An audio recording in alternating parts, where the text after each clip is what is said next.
600-ന്റെ 8% നമ്മൾ സാധാരണ എങ്ങനെയാണ് കാണുക? 600 ഗുണിക്കണം 8/100.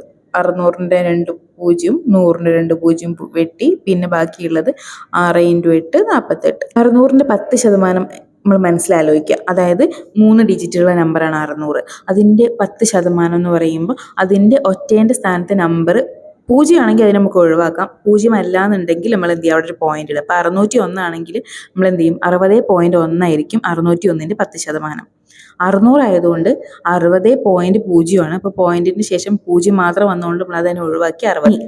600-ന്റെ 1% ഇതേപോലെ ഒറ്റേൻ്റെയും 10-ന്റെയും സ്ഥാനത്തുള്ള നമ്പർ ഒന്നെങ്കിൽ 0 ആണെങ്കിൽ ഒഴിവാക്കാം, അല്ലെങ്കിൽ എന്ത് ചെയ്യുക? ഒരു പോയിന്റ് ഇടുക. അപ്പോൾ 600-ന്റെ 1% 6. ഇനി 2% ഇപ്പം എത്രയായിരിക്കും? 1%. 6 ആണെങ്കിൽ 2% 12.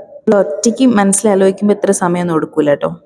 നമ്മളോട് ക്വസ്റ്റ്യൻ ചോദിച്ചത് 600-ന്റെ 8%.